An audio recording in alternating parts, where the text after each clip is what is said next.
So tell me about your business. What is that you do? I do interior design. Basically, you come to a beer room, and you want to experience a certain feeling in the room.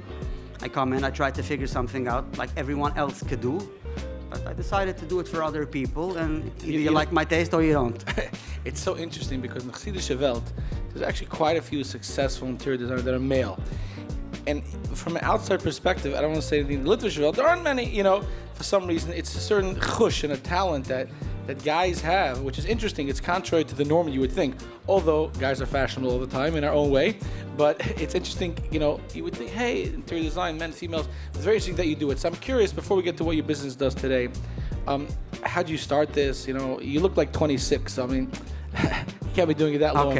Okay, I am 26 plus with a few months. How I started it, I always liked decoration, fashion, and stuff like that. And a few years ago, I used to do it for friends. I was always invited, come, show me, what could I possibly do? Really? I gave free advice for everyone. At one point, a friend of mine said, listen, start charging money. And then I got out to contractors, and I asked contractors. How many years ago is this? Take us back. 5 years ago, nice. 4 or 5 years ago. How old are you really? I'm 45. Okay, beautiful. First of all, I love to hear that. I'll tell you why.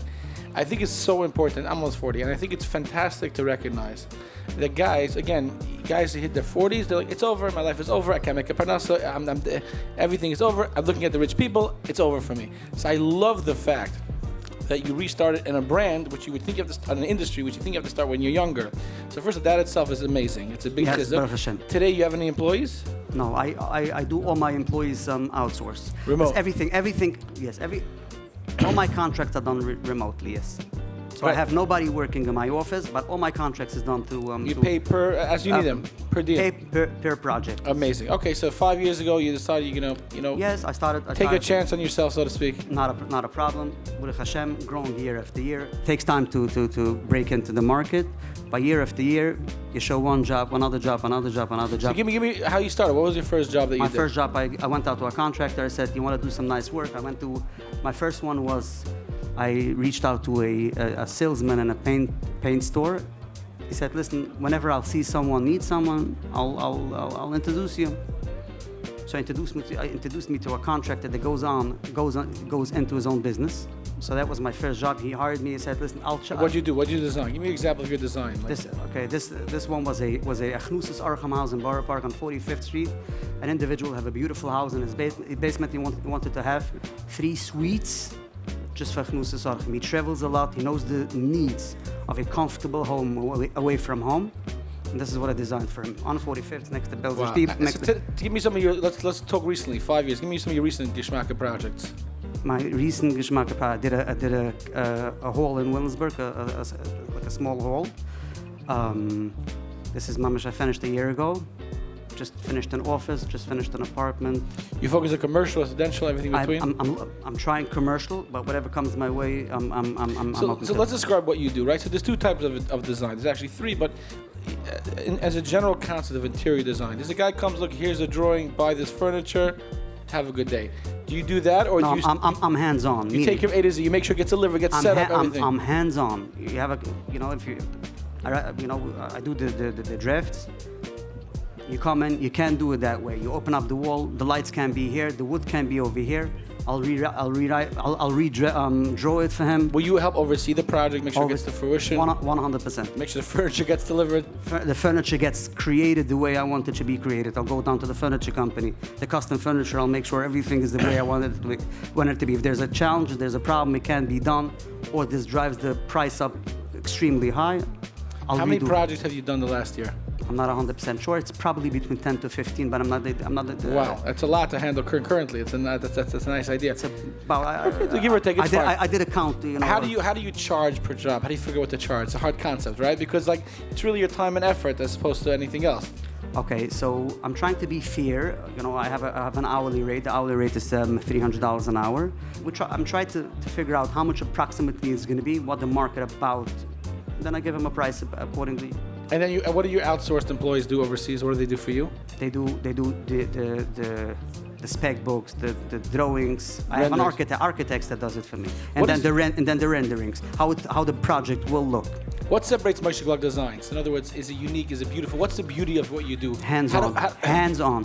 But I'm saying, as far as the finished project, is anything that I could tell? Hey, this done by Moshe Gluck. You have to look up my website. You'll see. I like that. Okay, what is the hard thing about being an independent owner, and the easiest thing and the worst thing? What's the mile and chasarn? Sometimes the market gets low. You're not getting a paycheck, and sometimes when you're overwhelmed. You're overwhelmed. You can't handle it. Nice. What brings you this your first year at OJBA? Oh, I come visit every year. One of my vendors. Matter of fact, they gave me I buy furniture from Score. Beautiful. Plug to them. How do you build the word out there? Is it all word of mouth? How do you separate yourself? I make phone Besides calls.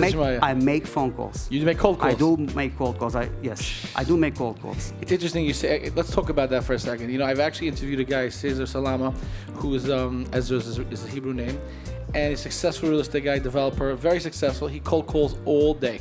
People forget in today's day and age, you actually, they say that, what's the old expression? They say in fundraising, you can't get money from a cow by sending it a letter. You can't get money from a cow by calling it over the phone. You only get money from a cow by milking it, right? So a step level above is actually calling people. So what do you usually say? Hi, my name is Moshe Gluck. I do what? I do phone calls almost every single day. I call out to real estate brokers, developers. I say, my name is Moshe Gluck, M Gluck Designs. I see that you have active listings. If you have some of your clients that are looking for a designer, I can help you execute your process a lot faster. Or if you have a project they can't visualize how the project will look, I'll do them just like a virtual staging. And I send them a whole heat map. A lot of my projects, into offices, retail, residential. I divide the links to actual jobs that I have done, and I send them an email. Are you happy you took the leap of faith in yourself and started your own business? 100%. What would you say to somebody who's watching this, who's working, I'll call it 9 to 5, is getting paid a salary? First of all, you're making a lot more money than back then? What? Making a lot more money now than you did before? I think so. You know so. You might not want to tell me. Baruch Hashem. Good, I'm happy. So what would you say to the young guy or older guy, 40-year-old, 50-year-old, who's a salary job, he wants to make the leap, he's scared to do it, but finally he says, you'll say, hey, take the plunge. What would you say to that person? Listen to your guts. Listen to your guts? If I listen to my guts, I'd be weigh 100 pounds more than I do now. But I mean...